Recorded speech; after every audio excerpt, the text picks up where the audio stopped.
Bendiciones, ¿cómo están, hermanos? Bienvenidos una vez más a compartir la palabra de Dios.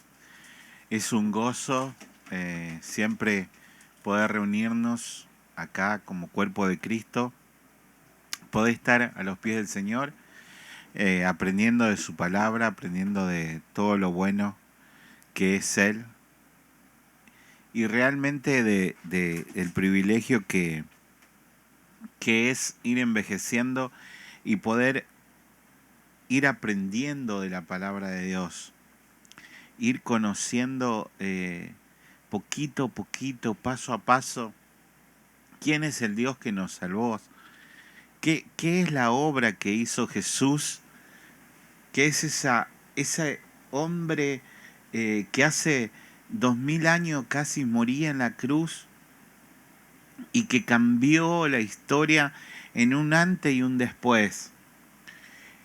Y nosotros acá en este mundo tenemos aflicciones, porque la palabra lo dijo, en el mundo tendráis aflicciones, y eso es inevitable, porque el mundo está caído, y de todas maneras, por más que tengamos el privilegio de que el Señor nos haya encontrado, en este mundo estamos expuestos al óxido y al pecado del mundo, y tenemos que pasar por todas las consecuencias que esos tienen, por más que nosotros hayamos sido rescatados de nuestra mala manera de vivir. Entonces, a medida que uno va aprendiendo de la palabra de Dios, a medida que uno va conociendo a los hombres que han entregado su vida a estudiar y a explicarnos la palabra, nos damos cuenta de que el hacedor de todas las cosas es Dios. Y que mientras más nosotros nos demos cuenta de eso, que nosotros somos realmente insignificantes en manos de un Dios tan poderoso, es cuando nosotros más libremente vivimos la experiencia de ser hijos de Dios. Porque la experiencia de ser hijo de Dios va continuamente en contramano de lo que el mundo te pone como exitoso, te pone como deleite, te pone como brillante. Y pasa el tiempo y podemos compartir con Mario, con Osman, con Tomás, con mi esposa, con Marlene que está entrando, ahí Juan que está entrando, con todos los hermanos que están conectando. Podemos ir aprendiendo de este Dios maravilloso y podemos darnos cuenta de que Él lo hizo todo. Y llegar a la conclusión día tras día que por más que nosotros tengamos esas aflicciones, Él tiene siempre el control. Él tiene siempre el control. Y que en las cosas pequeñas de la vida, en lo cotidiano de la vida, nosotros podemos ser reflejo de Jesucristo para esa persona que está delante nuestro y que quizás no nos conoce. Y que quizás la única Biblia que conozca es nuestra reacción y nuestro testimonio delante de esa circunstancia. Por eso el Señor decía que nadie enciende una luz, una vela y la pone debajo de la mesa. Cada día, cuando nosotros salimos a nuestro trabajo, cada día somos esa vela encendida que debe iluminar a quien se nos cruce en el camino. Y esa iluminación no significa, en la mayoría de las veces, poder hablar exclusivamente de la palabra de Dios, sino ser testigos del Dios poderoso y vivo que nos transformó. Que la persona pueda encontrar en nosotros un refugio, algo diferente. Y esa es una bendición de parte de Dios para nuestras vidas. Quiero estar agradecido siempre con ustedes, con mis hermanos, con Tomás, que siempre está dispuesto a ayudarnos en la obra, con el llamado pastoral de mi hermano Osman, con la ayuda de Mario, ahora aprendiendo de video. Y cada uno vamos poniendo el granito de arena y vamos haciendo que Casa de Oración sea un refugio para que podamos reflejar al Dios de la gloria. Señor, bendice a mi hermano Tomás, que va a traer este hermoso tema. Estamos ya en los últimos 4 temas estas 2 semanas, hoy, mañana y las 2 días de la semana que viene, y terminamos este hermoso libro que se llaman Las 10 acusaciones contra la Iglesia moderna, y Tomás va a estar trayendo el tema número 7 hoy, otro tema importante, una falta de disciplina amorosa en la iglesia. Y te pido, Señor, que Él sea hablándonos a nuestro corazón, que ponga el menor obstáculos al fluir de tu bendición, que podamos escuchar tu voz y no endurecer nuestro corazón, que podamos deleitarnos, Señor bendito, con tu presencia, con tu hermosa palabra que es dulce como la miel, que podamos ser, Señor, ese reflejo amoroso de tu amor. Gracias por la vida de Tomás, que separó este tiempo para que el cuerpo de Cristo sea alimentado. Bendice su vida, su esposa, sus hijos, su nieta, y que podamos seguir evangelizando a todos los que se crucen en nuestras vidas. Gracias, Señor, te lo pido en el nombre de Jesús. Amén. Tomás, buenas tardes. Muy buenas tardes, bendiciones. Una vez más compartiendo con ustedes, hermanos, aportando mi grano de arena en este estudio que estamos haciendo de las 10 acusaciones contra la iglesia moderna. Realmente es un sermón del pastor Paul Washer. Me toca hoy hablar de la séptima acusación, que es una falta de disciplina amorosa en la iglesia. Como todo buen sermón preparado por un pastor inspirado en el Espíritu, porque es el Espíritu Santo, el Espíritu de Dios el que habla a través de todo pastor que predica. Este sermón es, creo yo,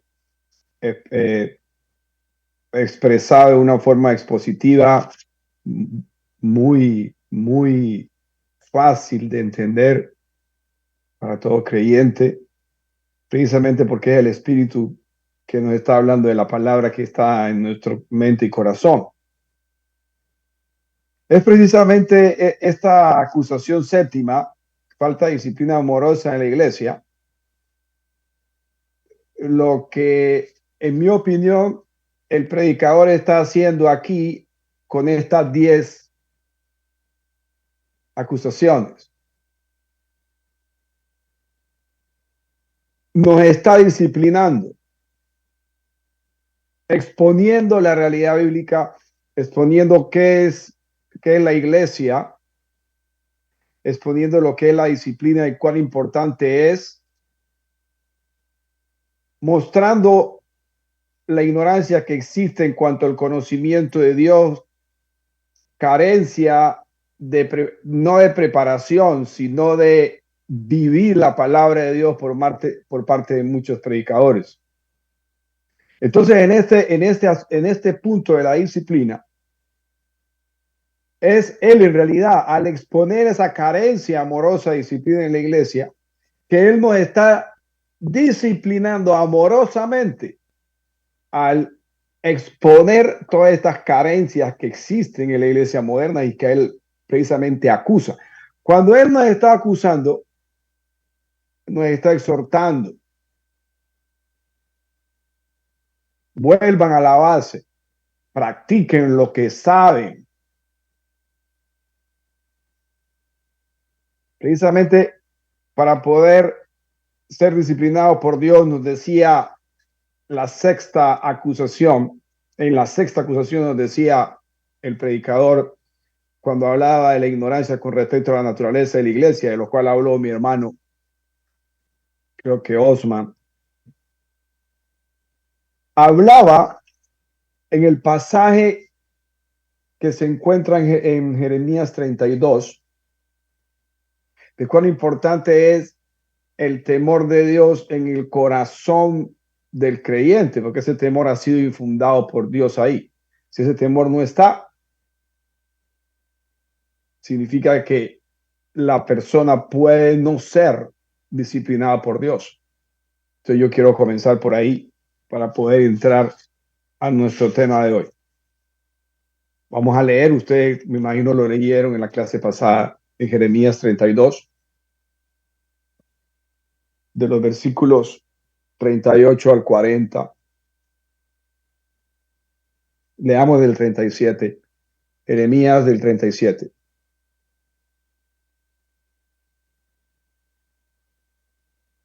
Precisamente es un acto disciplinario lo que hace Dios aquí con el pueblo de Israel, al entregarlo a Judá e Israel, entregarlo en las manos de Nabucodonosor en un castigo que es disciplinario, porque él mismo les está diciendo, ustedes van a estar por un tiempo, son 70 años, y van a aprender y yo los voy a traer de nuevo. Y mire lo que voy a hacer con ustedes una vez los traiga.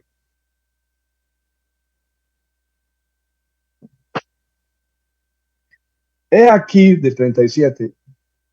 Yo les reuniré de todas las tierras a las cuales los eché con mi furor y con mi enojo e indignación grande, y los haré volver a este lugar y los haré habitar seguramente. Y me serán por pueblo y yo seré a ellos por Dios. Ya la disciplina habría pasado. Y les daré un corazón y un camino para que teman perpetuamente, para que tengan bien ellos y sus hijos después de ellos. Habrá bendición, pero es que ya están disciplinados. Y dice, les daré un corazón, es decir, es como un corazón nuevo, para que teman siempre, perpetuamente. Y haré con ellos pacto eterno, viene un pacto, que no me volveré atrás de hacerles el bien y pondré mi temor en el corazón de ellos para que no se aparten de mí, para que no vuelvan a pecar contra mí. Y me alegraré, en el 41 lo extiendo, con ellos haciéndoles bien. El Señor se va a alegrar una vez ese corazón le teme y le va a hacer el bien. Y los plantaré en esta tierra en verdad de todo mi corazón y de toda mi alma. Entonces, este acto disciplinario es propio del padre al hijo que ama. Le hace vivir una experiencia, nosotros le podemos llamar corrección, castigo, es disciplina. Y aún allá donde estaban siendo disciplinados, estaban siendo bendecidos porque Él los mandó a que ya se multiplicaran, que trabajaran en esa tierra, que construyeran casas y que fueran felices. O sea, es una forma de decirle, ustedes vuelvan a mí, van a aprender. Fueron 70 años, hermanos, solamente para que Él tomara la decisión de empezar a traerlos. Desde el momento en que Él los va a traer hasta cuando ya vuelve, pasaron más de 70 años. Algún día yo hablaré de eso. No quiero repetir. Entonces, La disciplina es propia del padre que ama al hijo. La disciplina es propia de Dios en aquellos que él ha elegido, aquellos que lo han recibido a su Jesucristo. Esta promesa que acabamos de leer es una promesa dada al pueblo de Israel y es una promesa en el Nuevo Testamento para la iglesia. Es promesa para nosotros. Él ha infundido su temor en nuestro corazón para que le temamos perpetuamente. Y si le tememos y fallamos, nos disciplina, nos corrige. Una vez mediante su espíritu nos hace convictos de pecado, no vamos a tener que llegar hasta una expatriación como esta, que sería como que Él nos alejara de Él. No, es el espíritu nos toca inmediatamente, nos hace convicto de pecado, que es una forma de exhortación al cambio, al arrepentimiento, para volver a la santidad, a la pureza y a la adoración a Dios genuina. Entonces nos dice el autor, terminando la clase que ustedes tuvieron anteriormente con el hermano Osmo, comenta él, haré con ellos un pacto eterno de que yo no me apartaré de ellos para hacerles bien e infundiré mi temor en sus corazones para que no se aparten de mí.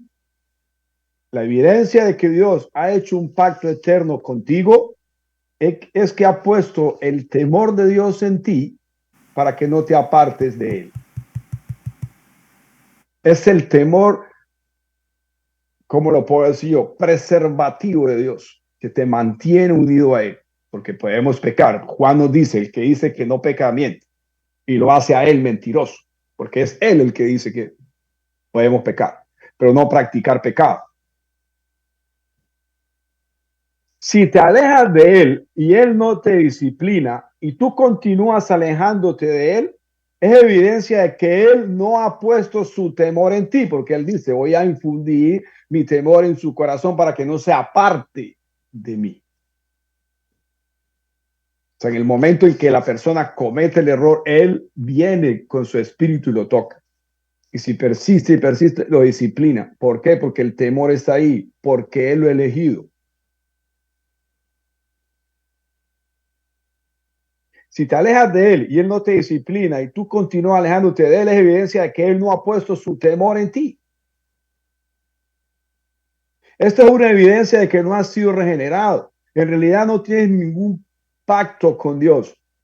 Es decir, no has recibido ese pacto que él dio al pueblo de Israel. Esto, queridos amigos, es la verdad bíblica, nos dice el autor. Entonces, es importante ese temor de Dios infundido en el corazón. En el corazón Él ha infundido su temor. En el corazón Él ha derramado su amor mediante su espíritu. En el corazón Él ha puesto el espíritu de su Hijo amado.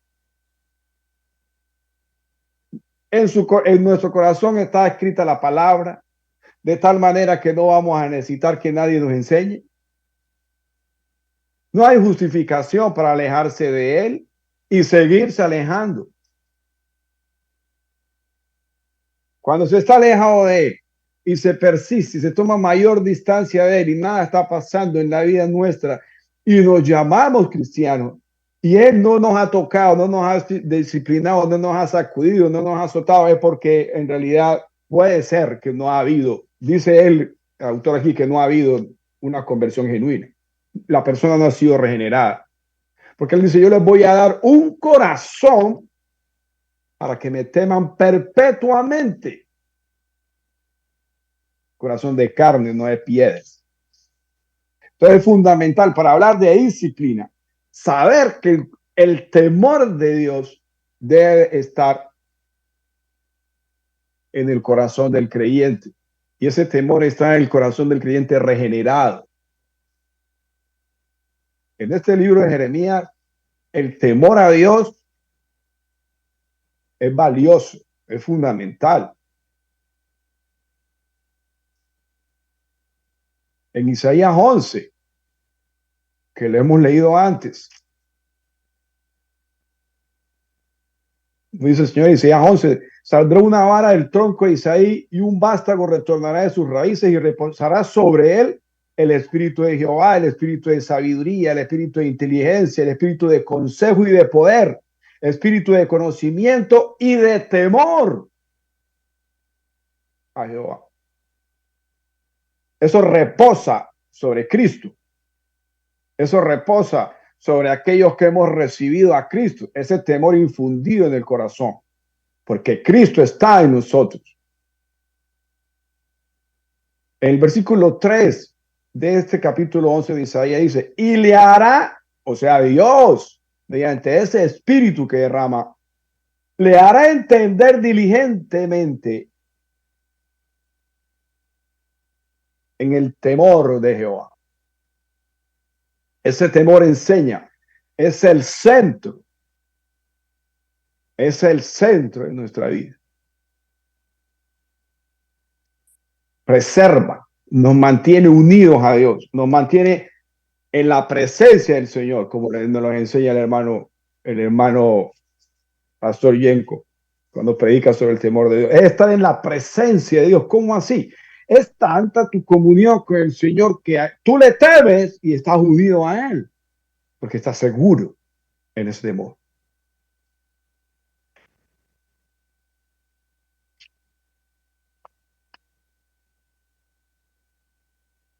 Disciplina es un conjunto de reglas de comportamiento para mantener el orden y la subordinación entre miembros de un cuerpo o una colectividad, en una profesión o en una determinada colectividad. La iglesia es una colectividad, la iglesia es un cuerpo lleno de múltiples miembros, los cuales son miembros los unos de los otros. Entonces hay unas reglas con las que ese cuerpo se rige. Teme a Dios. Teme a Dios y vivirás. Es un conjunto de normas. Puede llamarla la ley de Cristo. Puede llamarla los mandamientos, de los cuales a Cristo le preguntaron cuál es lo más importante y él habló de los dos primeros.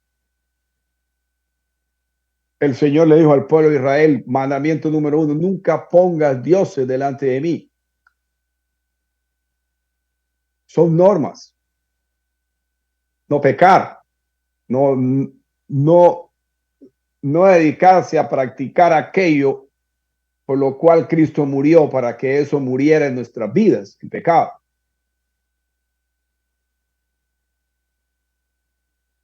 Entonces, eso es disciplina, que es fundamental para la vida nuestra, porque somos hijos de Dios. Erramos y Él nos puede dejar que nos mantengamos en el error. Recordemos que al hablar de disciplina, como lo habla el Señor en ese pasaje de Jeremías 32, versículos 38 y 40, es la propia palabra de Dios la que nos disciplina.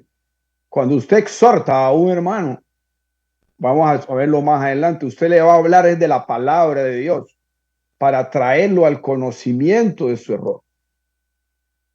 Usted no va a utilizar normas propias ni mecanismos propios. Usted tiene que citarle la palabra de Dios. Estás en adulterio, hermano. La palabra dice que eso es robar algo ajeno. Dice que es pecado.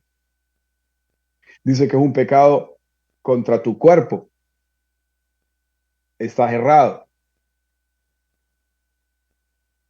Prevaricas, robas, mientes.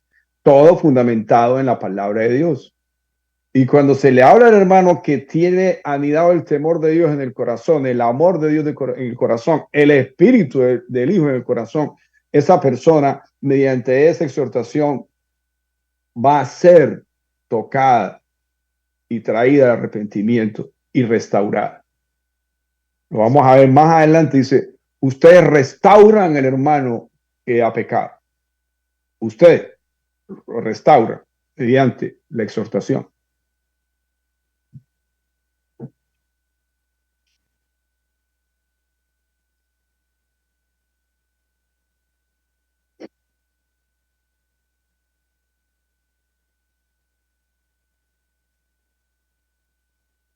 Entonces la palabra está en el corazón. Por eso la disciplina se logra con la palabra, porque la palabra está en el corazón.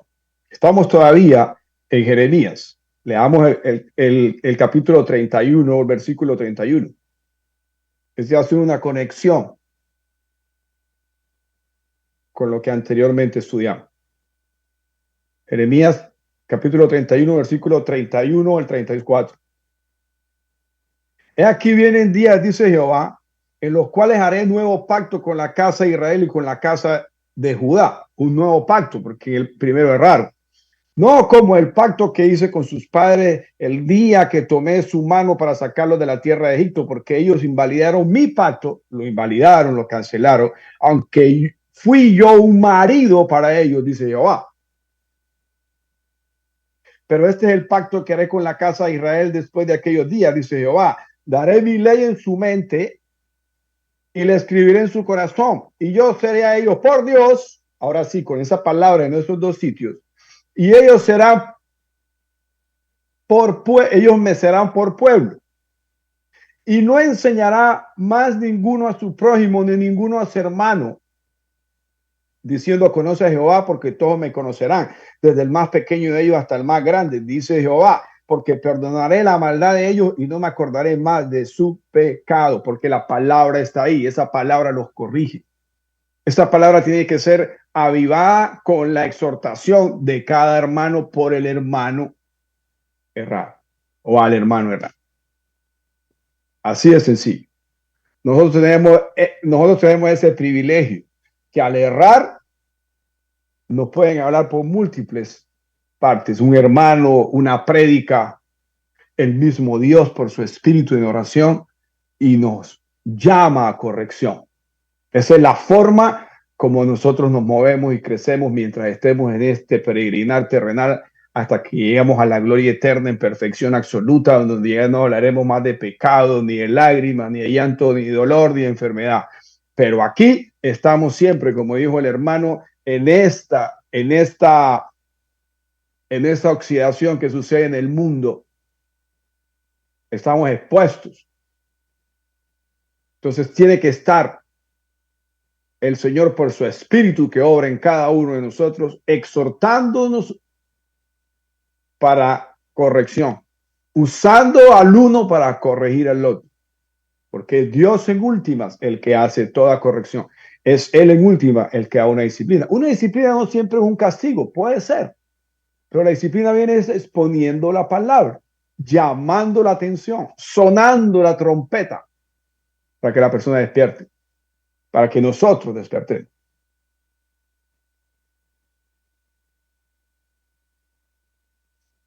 La disciplina es un conjunto de reglas de comportamiento para mantener el orden y la subordinación entre miembros de un mismo cuerpo.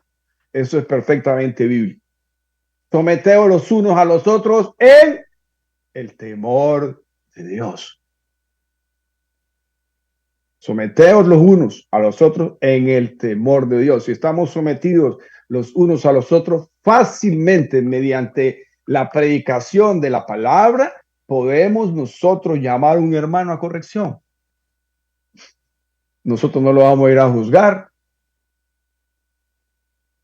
Nosotros vamos a hablar de lo que está escrito y no le vamos a agregar absolutamente nada a él. Por eso es con amor. Es duro, por supuesto que es duro, porque esa exhortación va en contra de los fundamentos del mundo. Esa exhortación va en contra de todo fundamento que se está estableciendo en la mente de un creyente y que no pertenece a la palabra que le ha sido puesta en su corazón y en su mente. Es confrontadora, es destructiva, crea caos, crea conflicto para mostrar quién está aprobado y quién no. El que está exhortando mediante la predicación de la palabra va a poner en evidencia a aquella persona que está en error y ese error no tiene ninguna aprobación a los ojos de Dios en virtud de la palabra que Él ha implantado.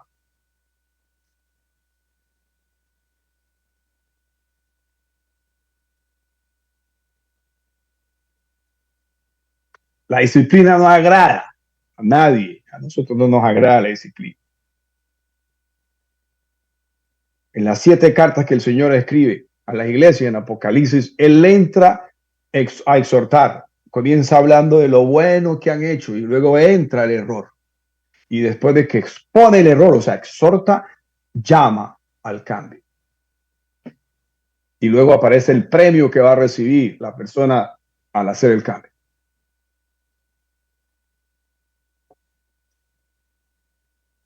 Exhortar es incitar a alguien, mover a alguien, moverle sus fibras intelectuales, sus fibras espirituales, abrirle los ojos del entendimiento, incitar a alguien con palabras a que haga o deje de hacer.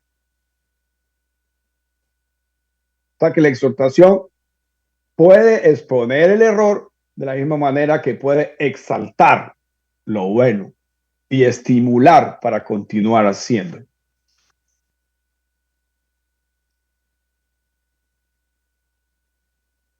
Leamos Hebreos 3, versículos 12 al 15 y ya entramos.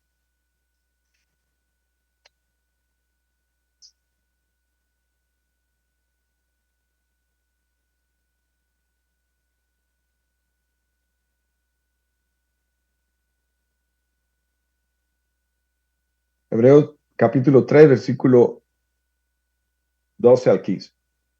Mirad, hermanos, que no haya en ninguno de vosotros corazón malo de incredulidad para apartarse del Dios vivo. ¿Se acuerdan que hablábamos ahora que el Señor nos decía, pondré un corazón que me tema perpetuamente?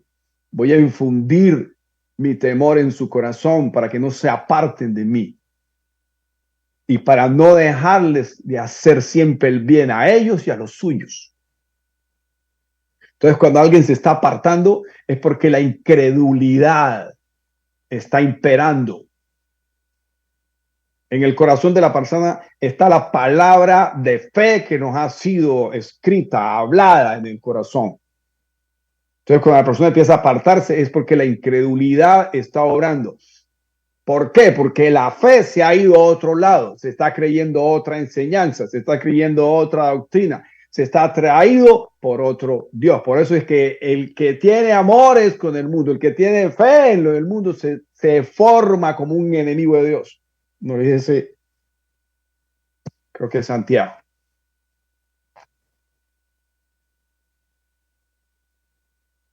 Mirad, hermanos, que no haya en ninguno de vosotros corazón malo de incredulidad para apartarse del Dios vivo. Antes de exhortados los unos a los otros cada día, entre tanto que se dice hoy, para que ninguno de vosotros se endurezca por el engaño del pecado. O sea, corazón malo, incredulidad, endurecimiento de la persona por el engaño que produce el pecado del mundo. Es el mundo el que está obrando ahí. Es una seducción aceptada y es una entrega concedida de la persona a ese engaño, a ese pensamiento, doctrina, fortaleza, argumento, lo que sea.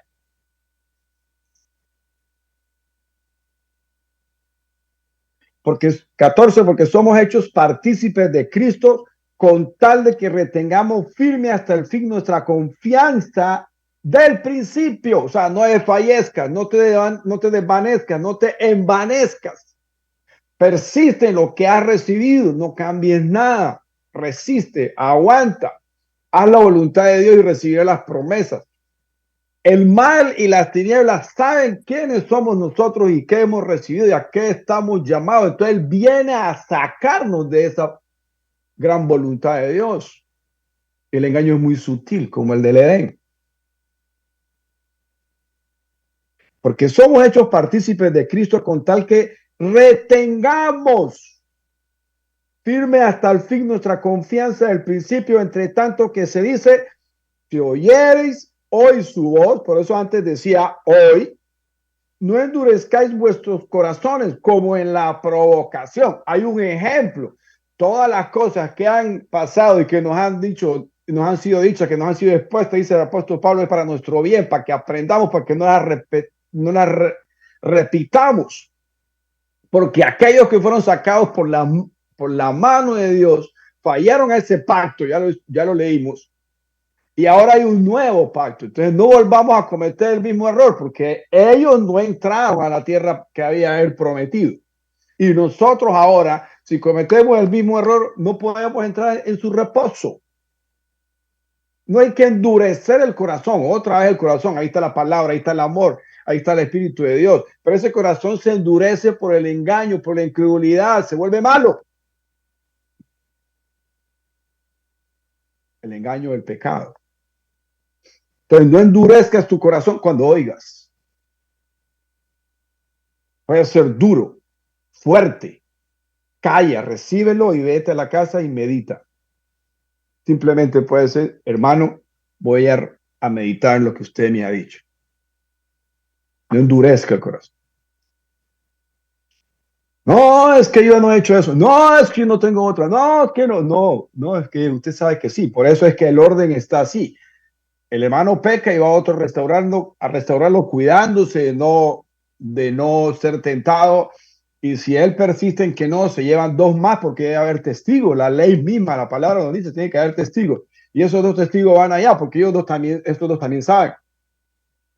Y él persiste, o ella, o ellos, lo que sea. Entonces ella se lo lleva a la iglesia, un grupo mayor de personas. Y si ya persiste, entonces ya se va a decir, este señor no tiene el temor de Dios en su corazón, este señor es como cualquier gentil, este señor es como cualquier recaudador de impuestos de aquel tiempo, o sea, publicano.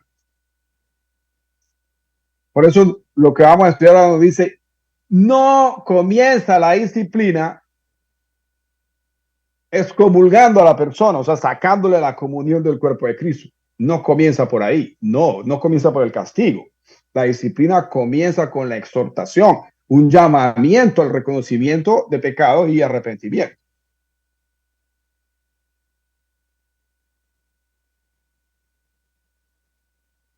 Nosotros tenemos que considerar muchas cosas que nos sirven de ejemplo. En la Iglesia Católica, la confesión, la persona creyente frente al sacerdote, y dice, yo he pecado. ¿Qué pecado has cometido, hijo?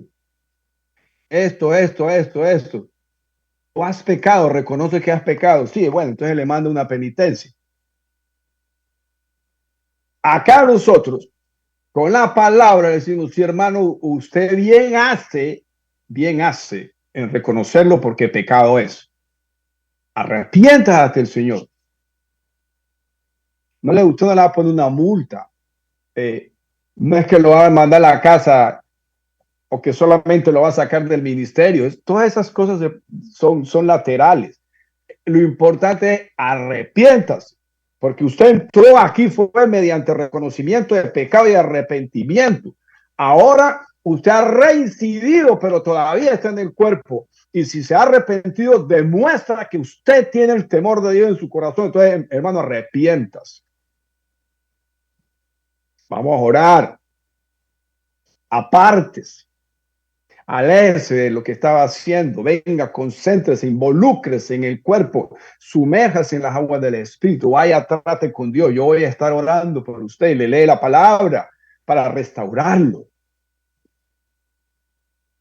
Si tú oras por tu hermano,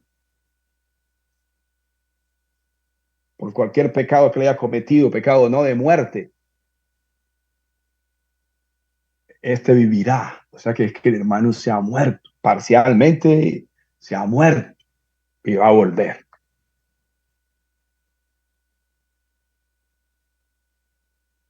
Que no se endurezca nuestro corazón ante la exhortación.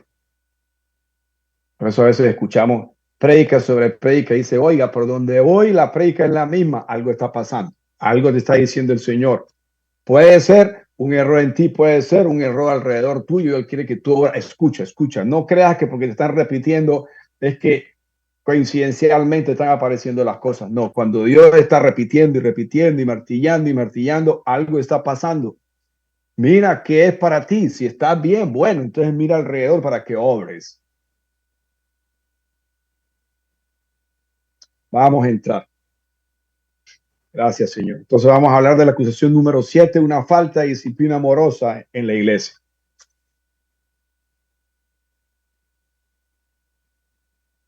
En el libro de Gálatas, capítulo 6, versículo 1.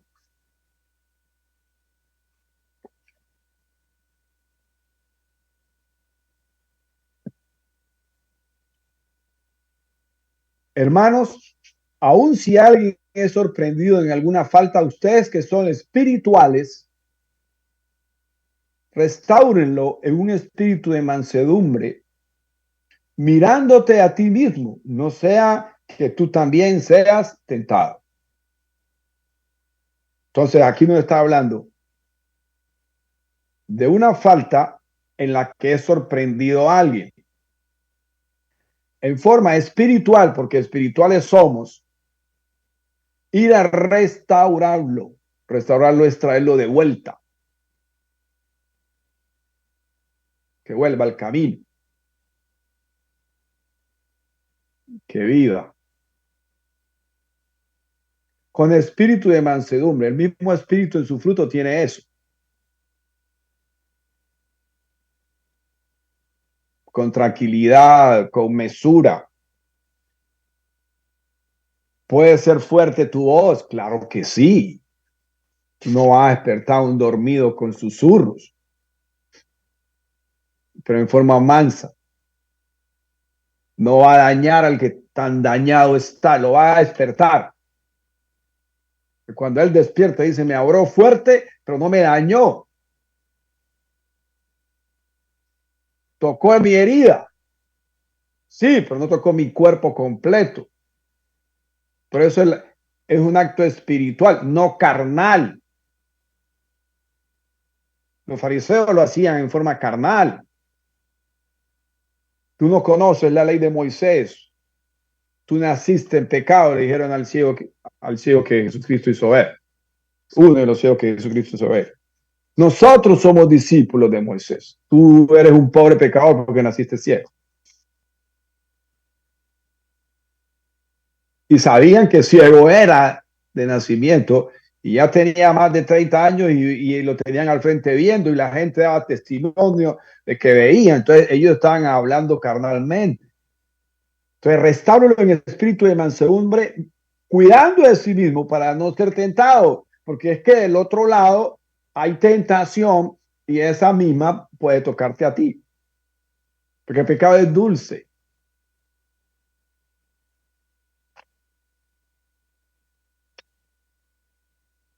Vamos a leer Mateo 18, 15 al 17.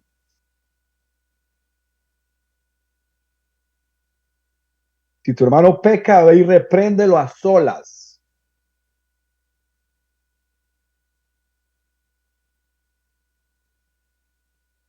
Usted puede decir, pero ¿cómo? Pablo lo corrigió a Pedro en público. A solas puede ser, lo interpreto yo, los dos hermanos solos, reservados. Es como una forma ideal, pero si el Espíritu lleva a que lo haga entre otros hermanos, no es cerrado. Pero aquí estamos hablando de un orden, porque antes hemos hablado de espíritu de mansedumbre para restaurar y con cuidado. Si tu hermano peca, ve y repréndelo a solas. Si te escucha, has ganado a tu hermano. ¿Por qué lo gana? Porque está perdido. Si no te escucha, lleva contigo a uno o a dos más, para que toda palabra sea confirmada por boca de dos o tres. Si hablamos de confirmación y se hace entre hermanos, como por ejemplo en la intimidad de lo que nosotros llamamos una noche de oración entre hermanos, o le llamamos una noche de estudio, le llamamos una célula, ya queda todo hecho. Habló uno y hay testigos. No me vaya a sentir mal si usted un día lo hizo, corrigió a un hermano entre otros dos hermanos. No, porque si está guiado por el Espíritu y habló verdad, no hay ningún error.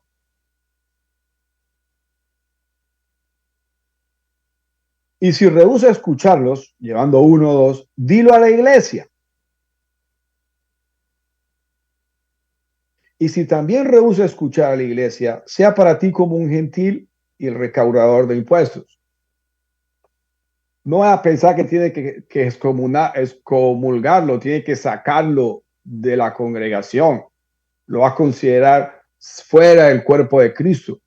No, usted tiene que ver quién está al frente. Dice, este hermano en realidad no tiene el temor de Dios en su corazón. Vamos a seguirle hablando, vamos a seguirle predicando. No de esta manera como hemos hecho inicialmente siguiendo todos estos pasos. Él va a seguir en la iglesia y va a seguir escuchando. Y como somos espirituales y nos movemos en mansedumbre y vamos a cuidarnos de no ser tentados, porque lo vamos a tener aquí, no lo vamos a sacar. Aquí no está diciendo sáquenlo. Si usted mira cómo Cristo trató a los gentiles, a la mujer samaritana la fue a buscar, a un recaudador de impuestos, creo que es Mateo, lo fue a buscar, sígueme, comió en la casa de un recaudador de impuestos que robaba al pueblo. Ese es el trato que le está dando a gentiles y publicanos.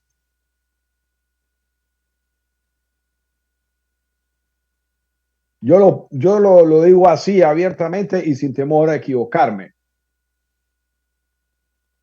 Sea para ti como un gentil y recaudador de impuestos. Tienes que esforzarte más para traer a esa persona de vuelta. A Cristo, mejor, no de vuelta, a Cristo. A regeneración, a conversión, a cambio de vida. Tienes que esforzarte en la oración. Si Él te sigue escuchando, no le vas a hablar de otra cosa más que la palabra. Por eso el conocimiento va a ser de la iglesia, conocimiento de la situación de la persona. Y luego la consideración con respecto a él como gentil y recaudador de impuestos o publicano es también de conocimiento pleno de la iglesia. Entonces la iglesia, ¿qué va a hacer? ¿Qué sacamos? Vamos a orar, porque nosotros tenemos que tenemos que traerte a ti al reino mediante continua exhortación dada por la palabra que está en nuestra mente y en nuestro corazón, palabra de la que siempre te estaremos hablando. Si él se va, siga orando, pero si se mantiene en casa, hay que seguirle hablando. Por eso nos dice el autor más adelante, la disciplina no comienza por la excomunión. No lo disciplina a Dios porque no tiene el temor en su corazón. Entonces, ¿qué hay que hacer? Hay que predicarle. Tiene que saber del Salvador. De pronto le ha faltado es eso, palabra. O es lo que le falta, conocimiento de Dios. Y no puede conocerlo, no puede escucharlo porque está muerto. Está muerto en delitos y pecados. Pero Cristo va a venir a darle vida mediante la predicación, que lo va a llevar al reconocimiento de pecado, arrepentimiento. Esa es la obra. Esto es un reto para el que tiene conocimiento de este problema. Mire más. Gálatas 6:1. Hermano, aun si alguien es sorprendido en alguna falta, alguien no está diciendo necesariamente que es creyente, pero se entiende que debe serlo si está en casa. Y Mateo dice en 18:15, si tu hermano peca, ahí dice hermano, pero en Gálatas dice alguien. Entonces, Gálatas no habla de alguien, muy general. Mateo 18:15 nos dice, si tu hermano peca, ya está hablando del hermano, y es al hermano el que vas a considerar gentil y recaudador de impuestos. Hermano está diciendo.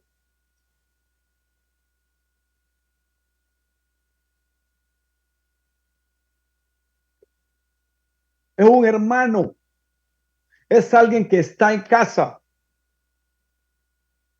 Cuando dice considéralo así, esa es la situación espiritual de él. Ese es el comportamiento de él. Errado, sí, persiste. No lo abandones, pero cuídate. Hoy en día la mayoría de los pastores evangélicos en los Estados Unidos deberían tomar ese pasaje de Mateo y arrancarlo de su Biblia. Están ignorando. Por supuesto, no puedes hacer eso.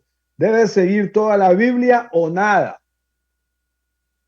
Muchos pastores dejan atrás su teología cuando salen de su estudio. Son teólogos en la conversación y en su oficina, pero cuando salen de su oficina dirigen la iglesia a través de medios carnales. Es ahí donde está el problema. Conocimiento hay, pero la actuación no tiene relación directa con ese conocimiento de la palabra de Dios.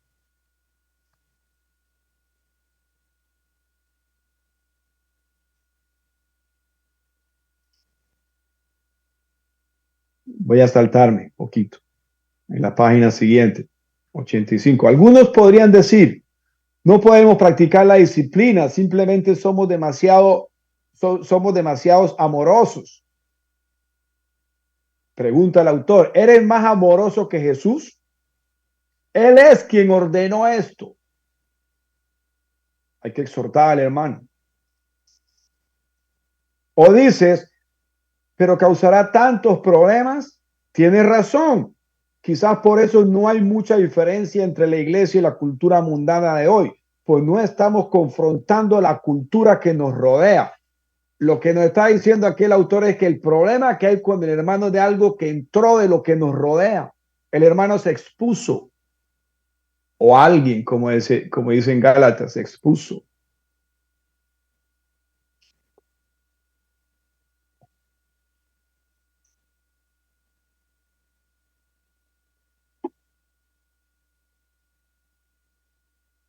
Por otro lado, esta cultura no se confronta saliendo y haciendo protestas en Hollywood. Confrontamos a la cultura obedeciendo a Dios. Noé construyó el arca y condenó al mundo. Nos lo reconoce en Hebreos 11, cuando se reconoce la fe de Noé. Él construyó el arca y condenó al mundo.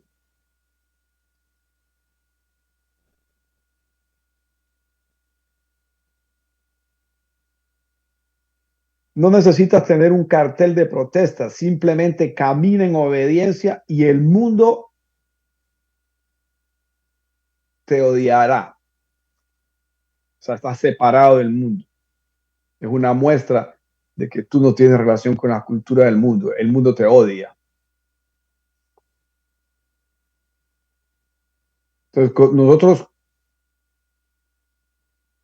confrontamos los patrones de este mundo obedeciendo a Dios.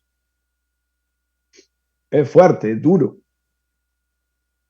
porque es confrontar todo aquello que nos rodea. Si tu hermano peca, ve y repréndelo a solas. Si te escuchas ganado a tu hermano.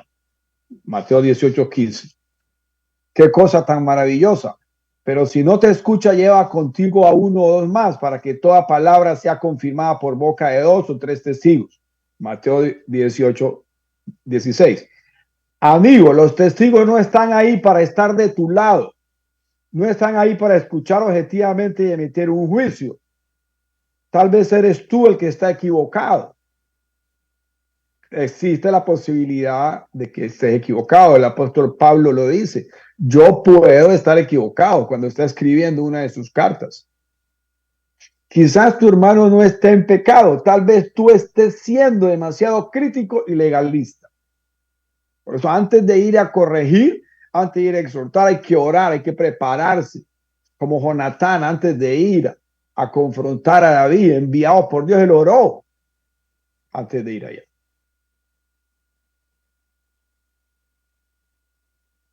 Hermano, siempre que hay conflicto, el Espíritu Santo lo ha permitido para demostrar quién está aprobado y quién no lo está. Y cuando alguien está aprobado y el otro no lo está, el que está aprobado se mantiene firmemente en la palabra, obedeciendo a Dios, orando, persistiendo, confiando en el Dios fiel, y el otro hermano finalmente va a reconocer y se va a disculpar con el hermano aquel al que lo estaba afectando. Después de haber reconocido arrepentirse, él viene y pide perdón. Cuestión de tiempo. Y si rehúsa escucharlo, dilo a la iglesia. Y si también rehúsa escuchar a la iglesia, sea para ti como gentil y recaudador de impuestos. Mateo 18:17. En otras palabras, trata a esta persona como un forastero, alguien de afuera de la iglesia y un recaudador de impuestos. Necesitamos escuchar y prestar atención a esto. O empezamos a obedecer a Dios y a disciplinar nosotros mismos, o tendremos a Dios disciplinándonos. Quizás ha llegado la hora en que eso va a suceder. Hay que obedecer a Dios. Así trátalo. Cuidando de no contaminarte, cuidando de no ser tentado. No vas a cometer el mismo error que cometió él. Tú, al despreciarlo, cometerías el mismo error de él, porque el despreciar a alguien porque Cristo murió por todos nosotros, por absolutamente todos, puedes pecar. No estoy hablando de hombres críticos, legalistas y detestables, ya tenemos suficientes. Me refiero a un pastor, a un grupo de ancianos líderes que aman lo suficiente como para arriesgar sus vidas porque saben que esto no es un juego. Esto no es algo que hacemos solo para esta vida. Está en juego la eternidad, la salvación de las almas. Entonces se necesita de exhortación. Y una vez ha habido la confrontación y no hay respuesta, hay que tener un tratamiento especial por aquella persona, tratarlo como un forastero. ¿Cómo trata usted a un incrédulo? ¿Cómo trata usted a una persona que tiene un corazón malo, duro, que está enredado con los patrones del mundo? Usted lo desprecia, lo llama pecador, le habla de que está en el infierno. No, usted tiene que ir a mostrar la situación espiritual en la que está. Ahí, a eso se refiere, lo hemos hablado anteriormente en una de las acusaciones, que es un fracaso para abordar la maldad del hombre. Cuando dice forastero, no está diciendo que es que va a ser otro país. No, no es del cuerpo santo, no es de la nación de Cristo. Entonces a eso hay que predicarle y exponerle la situación espiritual en la que está. Está muerto en pecados y delitos. Y Cristo murió por él. Cristo se llevó todos esos pecados. Si él cree que Cristo murió por él y que sus pecados se van en esa cruz y él muere con Cristo en esa cruz, esa persona va a cambiar. Entonces, lo que la persona va a necesitar es prédica, un conocimiento de su situación espiritual, un conocimiento de su situación como hombre frente a Dios. Y eso solamente lo va a obtener mediante la enseñanza, la prédica, la exhortación, la palabra que nosotros demos.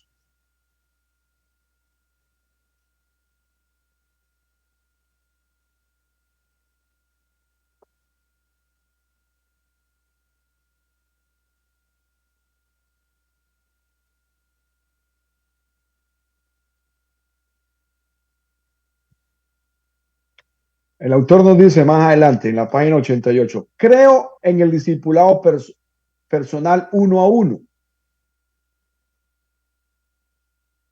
pero debes entender que la iglesia se las arregló en gran medida sin él durante más de 1000 años, sin lo que ahora conocemos como discipulado personal y sin todos los libros y ayudas disponibles de la actualidad.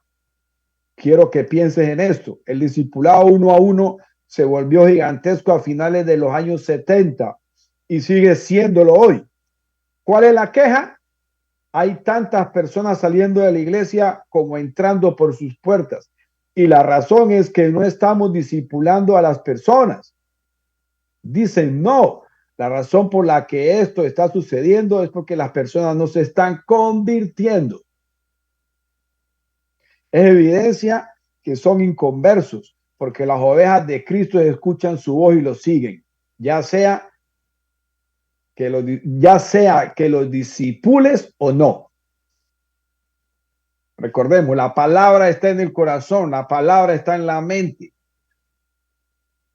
El Señor conoce sus ovejas y sus ovejas lo conocen a Él y lo siguen. Ellos escuchan la voz de Dios y lo siguen. Ellos son obedientes a la palabra de Dios.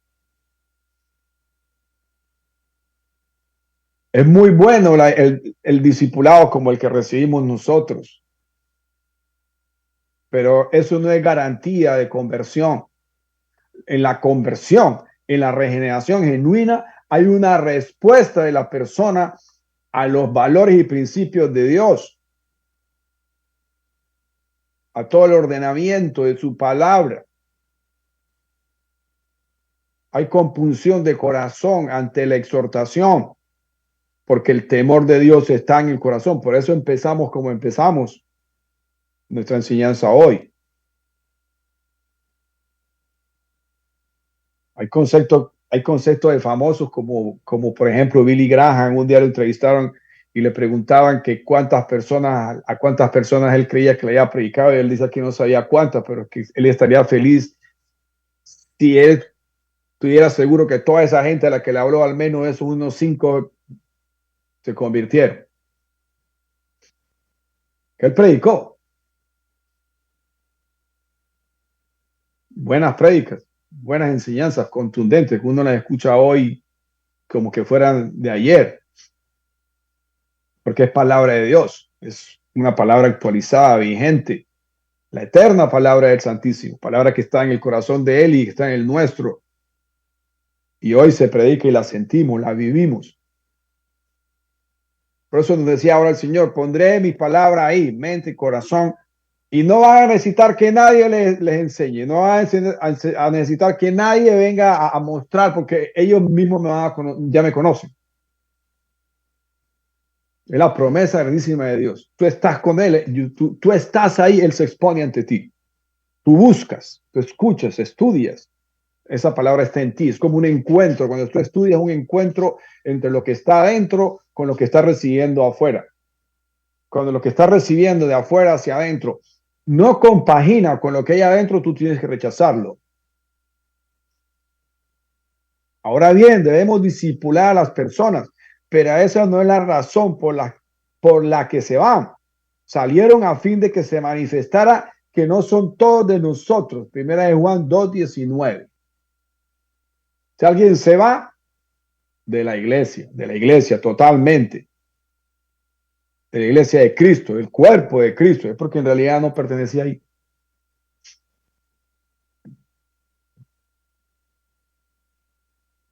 Con dificultad tuvieron la oportunidad de ser de nosotros, porque nunca escucharon evangelio verdadero. Nadie se ocupó de sus almas. Culpamos a la persona que se fue, pero tenemos que preguntarnos: ¿les predicamos la palabra? ¿Tuvimos pendientes de ellos? ¿Qué les predicamos? ¿La palabra de Dios u otra palabra? No se puede enseñar a una cabra a convertirse en oveja. Una cabra se convierte en oveja solo por la obra sobrenatural del Espíritu de Dios Todopoderoso. Y esa obra la hace el Espíritu por la prédica que nos ha sido dada por Él. Por eso siempre hablamos: hay que predicar, hay que mostrar al mundo en qué posición está espiritualmente, al hombre. Y en nuestra comunidad, en nuestra comunión, no debemos de tener otro tema, sino el de la palabra santa del Dios vivo.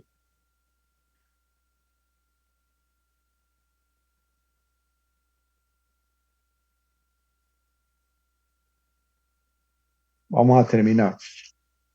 Algunos de ustedes se enojarían mucho si un pastor se les acerca y le dice: honestamente, he estado orando por tu hijo y me temo que es inconverso. Te enojarías tanto que reunirías a un grupo para que expulsaran a este pastor. Quizás, en cambio, deberías estar diciendo: alabado sea Dios, tenemos a un hombre de Dios aquí. Toda palabra que se nos dice, cuando nosotros sabemos que el que nos está hablando es de Dios, hay que recibirla. Si no es evidente que es una verdad para ti, recíbela y ve, porque así como él oró, tú también puedes orar. Así como él recibió, tú vas a recibir la confirmación. ¿Puede estar errado el pastor? Claro que sí. Por supuesto que sí. Pero habló. Y para hablar pensó. Estamos hablando de un pastor. Yo le daré pastores acorde a mi corazón.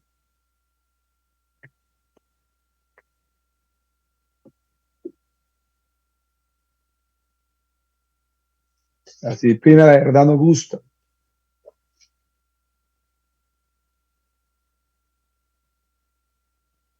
Sabe a hiel, pero al final es dulce.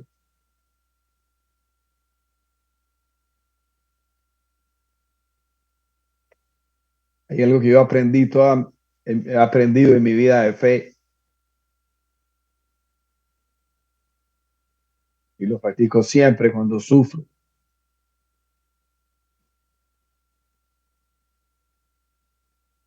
Me pregunto a mi Señor, Señor, ¿yo estoy sembrando o estoy cosechando?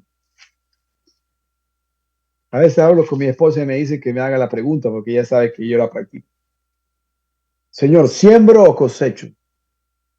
Cuando están pasando los problemas o cuando pasan cosas buenas también.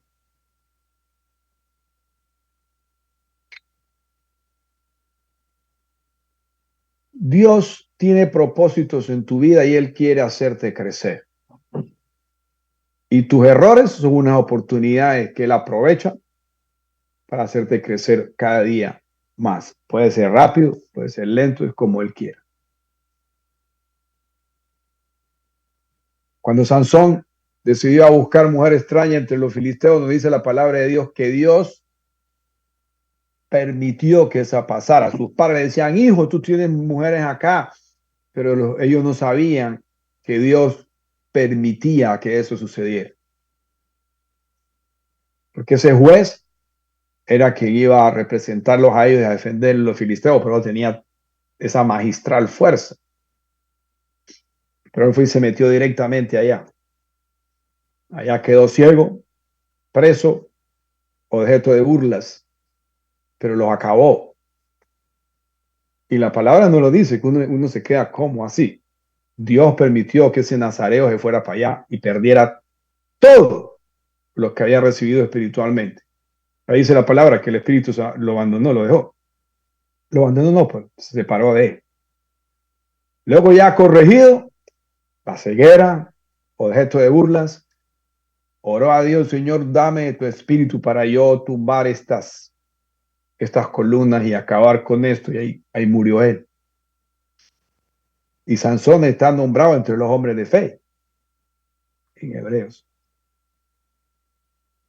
Lot, que habitó en la llanura hermosa del Jordán, que parecía al jardín de Dios y a los jardines de Egipto, fue extendiendo sus carpas hasta que se metió a Sodoma y Gomorra.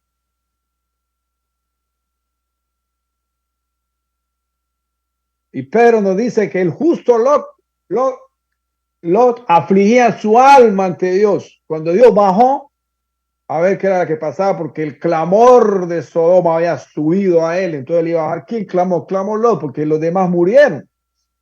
No puede ser que los demás hayan sido los que clamaron. Fue el Lot el que clamó. O sea que él se metió allá en esa podredumbre. Allá vivió su vida, allá gozó, allá disfrutó, pero allá también sufrió. El Señor lo sacó antes de la destrucción. Si Pedro lo llama justo, por eso fue que Dios lo sacó. Cuando Abraham estaba hablando 40, 50 justos, Señor, ¿por qué, Señor, el justo va a morir con el injusto? Le dijo Abraham al Señor, ¿por qué, Señor, el justo va a morir con el injusto? Y Pedro dice que Lot era justo. Dios sacó al justo Lot con su familia.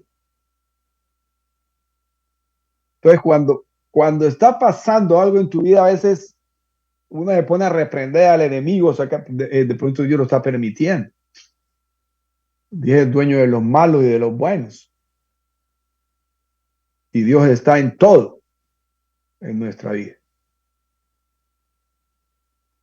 Él sabe cómo hace. Él sabe lo que hace, como cantamos muchas veces aquí. Él sabe lo que hace. Él lo tiene pensado todo.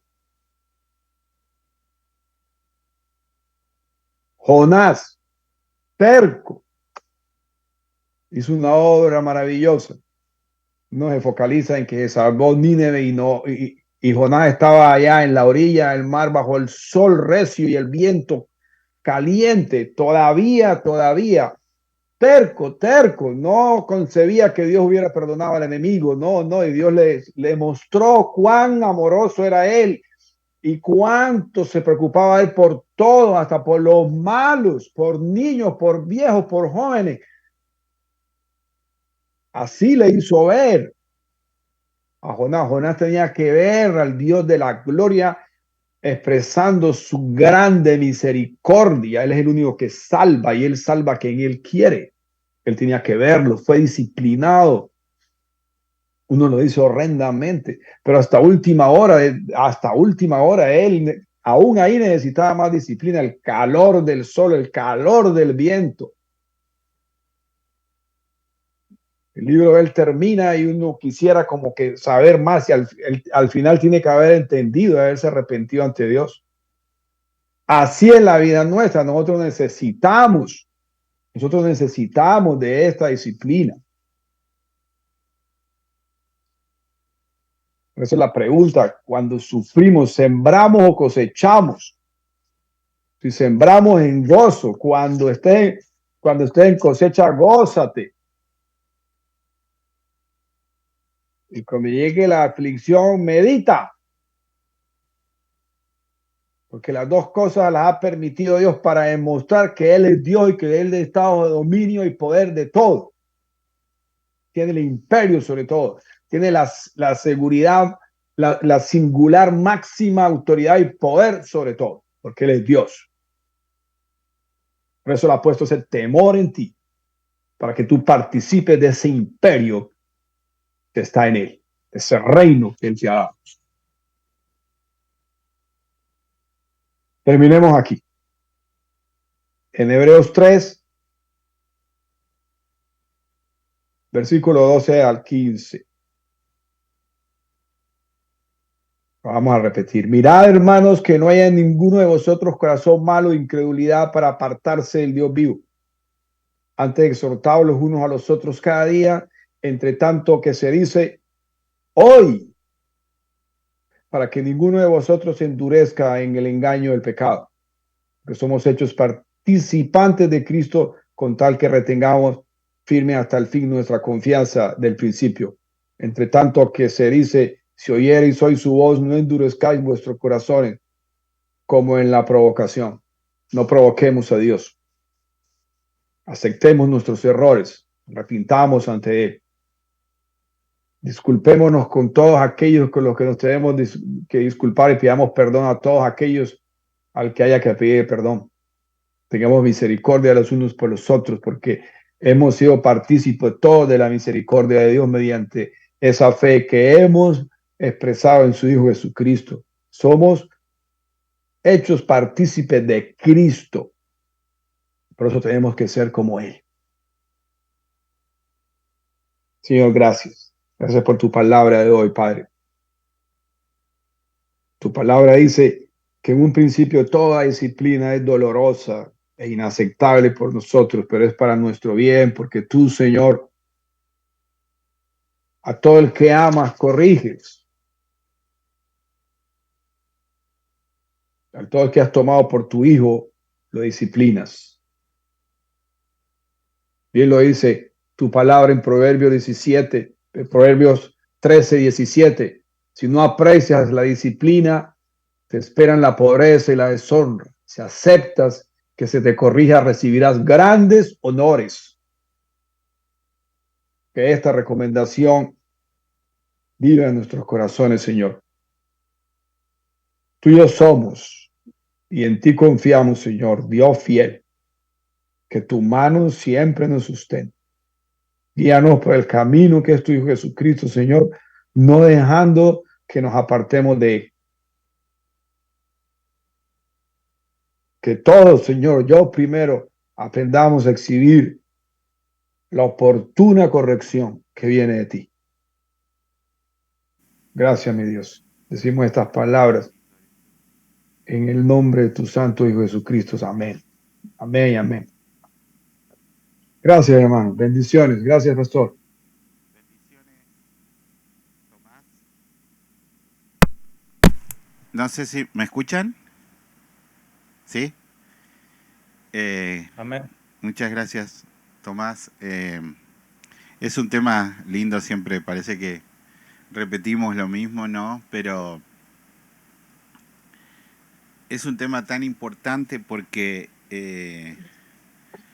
las iglesias y la gente dentro de las iglesias no lo pueden entender muchas veces, ¿no? De que el verdadero convertido tiene en su corazón el perdón de Dios y de dónde nos sacó. Entonces, sí o sí, tiene que aplicar el perdón y la misericordia. Sí o sí. O sea, una vez que se confronta el caso, ya se arrojó al fondo del mar, no para volver a traerlo sobre la escena. Pero la religión y muchas veces dentro de la iglesia se hace como la rebelión de Coré. ¿Entienden? Porque miren cómo actúa Moisés, actúa de una manera misericordiosa. Le dice, hermanos, arrepiéntanse, arrepiéntanse. ¿Qué les hizo el sacerdote para que quieran tener? No le es mucho ya el puesto que tienen. ¿Por qué quieren agarrar ese puesto? Miren que Dios va a actuar. Arrepiéntanse. No. Dice, no. Vas a ver que nosotros tenemos razón. 250. Con sus niños, con sus esposas, sus bebés, todos se los tragó la tierra. Pero Moisés actuaba misericordiosamente porque conocía al Dios de la gloria. Y eso muchas veces sucede dentro de las congregaciones. Cuando llega el momento de que alguien tiene que aplicar como dice el título, una disciplina amorosa, primero es privada la disciplina. ¿Por qué se tiene que hacer pública? ¿Por qué se tiene que hacer pública? Y yo en mi vida he visto que el que la hace pública es la persona que vos vas a disciplinar para después poder acusarte. No. Dios, cuando permite la disciplina sobre nuestras vidas, si la persona que te va a disciplinar es hijo de Dios, se olvida, lo arroja al mar. Y no está, ojito, que ya te perdoné esto y la próxima no te perdono. No, no se trae de regreso eso. Porque conocemos al Dios que nos perdonó. Y por eso Paul Washer hace hincapié en que las personas se van de la iglesia no porque no se disciplinaron bien, sino porque no lo conocieron. Y ese es un tema muy importante que da para mucho tiempo de tratar esto. No sé si alguno de los hermanos quiere participar.